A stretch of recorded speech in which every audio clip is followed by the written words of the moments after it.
Hey guys, it's Bulbous here, and I was playing Trials Saturday evening, and I checked on Trials report, and I was wondering what would happen if I put on the most used weapon, the most used subclass, and the most used exotic all at once. And well, let me tell you, the results are disgusting.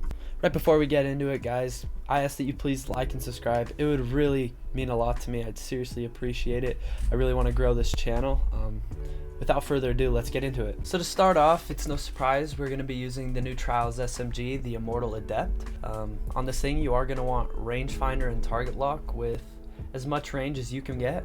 My role personally has rangefinder, target lock, ricochet, corkscrew, stability, masterwork, and then we've put on adept range. And let me just say, like, this thing's not even a perfect roll, and it absolutely shreds. I think with target lock, if you hit all crits, it takes it down to a 0.5 second TTK, which is just absolutely disgusting. Moving into our exotic, we're going to be using the Ophidian aspects. It's no surprise that these are the most used exotic in the game and on warlocks. These are going to increase your melee lunge distance, give your weapons a handling boost and a boost in airborne effectiveness. And you'll see here in a minute why the airborne effectiveness boost really synergizes well with this build and subclass. And moving into our subclass, we are going to be running Dawnblade Warlock. Realistically, you can use anything on this subclass. In this video specifically, we were using Heat Rises with Icarus Dash and Unlimited Firebolt Grenade build so that we could always be in the air with our SMG. It felt really dominant being able to Phoenix Dive and have restoration times 2. On top of that, with your Firebolts, we were able to spawn a lot of fire sprites. So we actually paired it with Ember of Mercy, so like anytime we would hit someone with a grenade, we'd spawn a fire sprite and we could just heal at any time we wanted to. It really felt like we were unkillable. On top of all of this healing madness, anytime you actually consume a grenade for Heat Rises, it heals you about half health.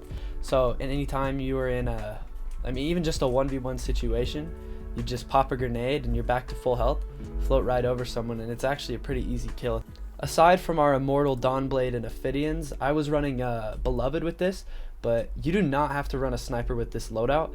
This build really supports your SMG, so I would recommend using something longer range, but if you really want to spec into your SMG, you could run something like a shotgun. Really, it's up to your personal playstyle, how you spec your subclass and support weapons.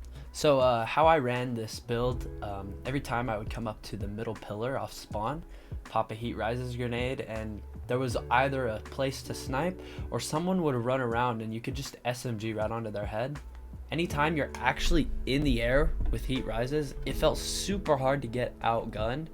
I mean, especially in a 1v1, target lock and in the air, people miss you a lot. Before we go any further, I would like to give a shout out to Za. We were running duos for all the clips in this video. So the main thing that really synergizes well with this SMG is its base airborne effectiveness is 25, which is really high for an SMG. And then when you have your Ophidians on, not only is that going to make your weapons feel snappy and increase that melee lunge distance, but it actually gives you an increase in airborne effectiveness by 10 passively. Simply having Heat Rises equipped will give you a boost by 20, and then popping a grenade will give you a 50 airborne effectiveness. And if you add all of that up, popping one grenade and having Ophidians on and Heat Rises, you're going to be sitting at 95 airborne effectiveness, which, if I'm correct, is actually more accurate than on the ground based on the math Bungie told us in multiple TWABs. So this loadout really specializes in the air.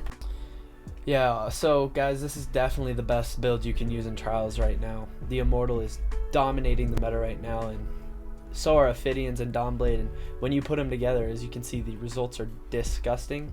So that's going to do it. Thank you guys for watching this video. That's going to do it for the commentary. I have a few more clips that are going to play in the background, so if you wouldn't mind sticking around, just please enjoy. Have a nice day.